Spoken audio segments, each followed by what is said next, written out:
मी Tejas Phadke, शिरूरतालुका.comच्या YouTube चॅनलमध्ये आपलं स्वागत। आपण आत्ता आहोत रांजणगावमध्ये आणि JMPL या स्पर्धेची आज सुरुवात झालेली आणि त्याचं उद्घाटन ज्योतिताई पाचुनकर यांच्या हस्ते झालं आहे। सध्या आता पंचायत समिती, जिल्हा परिषद, स्थानिक स्वराज्य संस्थेची रणधुमाळी चालू झालेली आणि त्या रणधुमाळीत 3 उमेदवार आपल्यासोबत आहेत। आपण त्यांच्याशी चर्चा करणार आहोत।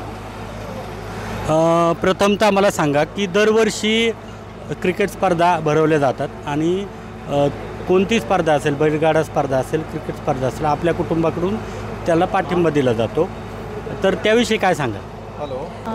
बैलगाड्यांची पण खूप जास्त आवड आहे त्या कुटुंबाला आमच्या, आणि क्रिकेटची पण, कारण क्रिकेटचं सांगायचं गेलं तर आमच्याच घरामध्ये म्हणजे मंदार भाऊजी असतील, अतिशय उत्कृष्ट असे क्रिकेटर आहे ते, नंतर महेश भाऊजी असतील, प्रवीण भाऊजी असतील, आणि आत्ता 3rd जनरेशन म्हणजे वेदांत आणि आर्नव हेही खूप छान क्रिकेट खेळतात। आणि याच्यातून एकच आहे भैयांचं की बाबा त्याच्यातून तरुणाईचा विकास व्हावा, त्यांना खेळाबद्दल आवड निर्माण व्हावी बस। आता सध्या खेळाच्या मैदानातून राजकीय मैदानात येऊ आपण।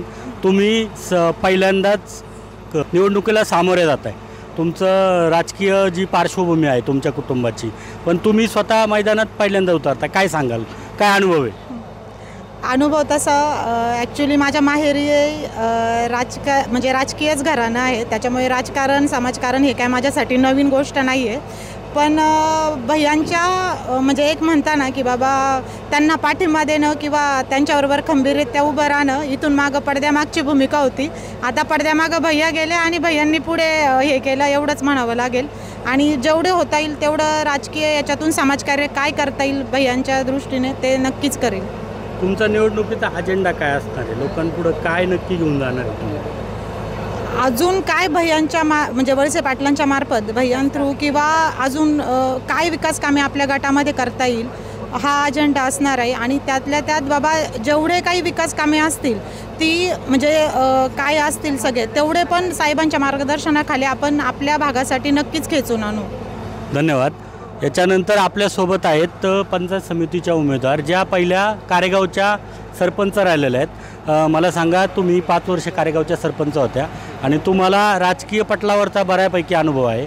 आत्ता पंचायत समितीच्या निवडणुकीला सामोरं जाताना काय वाटतंय आणि काय तुमचा अजेंडा असणार आहे?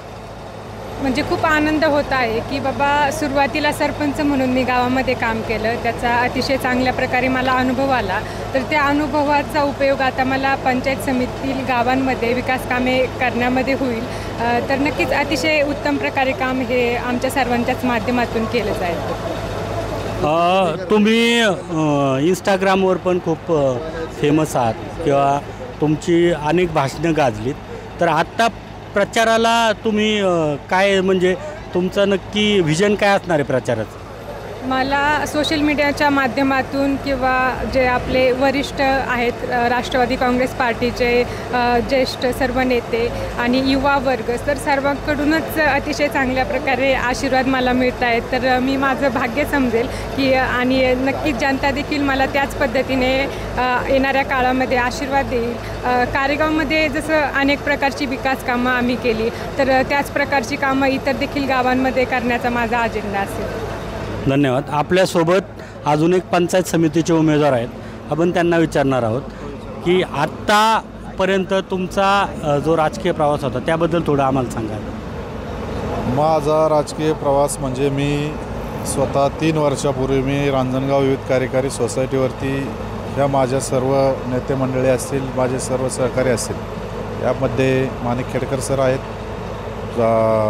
श्रीकांत पाचुनकर पाटील आहेत, आबासाहेब पाचुनकर आहेत, मानसिंग भैया पाचुनकर आहेत, या सर्व मंडळींनी मला 3 वर्षापूर्वी मला विविध कार्यकारी सोसायटीच्या इलेक्शनमध्ये मला बिनविरोध म्हणून संधी दिली। त्याच्यानंतर मला पहिला चेअरमन म्हणून बिनविरोध काम करण्याची संधी दिली। 3 वर्ष मी चांगल्या पद्धतीने आम्ही त्या संस्थेमध्ये काम करत आहोत आमच्या सर्व सहकाऱ्यांच्या साथीने।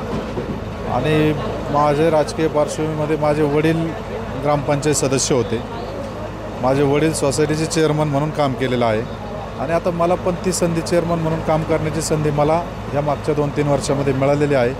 आजही 2 वर्ष अजून मी संचालक म्हणून या पदावरती कार्यरत आहे। आता निवडणुकीला सामोरे जाताना तुमचा अजेंडा काय असणार आहे?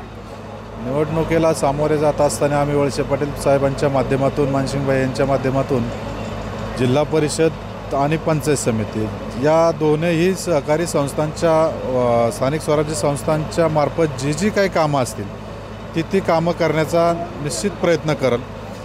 याच्यामध्ये जी काही कामं असतील तर ती कामं आम्ही सर्व करण्याचा प्रयत्न करू. धन्यवाद. आपण पाहिलं, आपण या तिन्ही उमेदवारांशी आत्ता बोललो आहे. खरं तर राजकीय रणधुमाळे अजून मोठ्या प्रमाणात सुरू होणार आहे आणि तेव्हा ह्या निवडणुकीला खरी रंगत येणार आहे.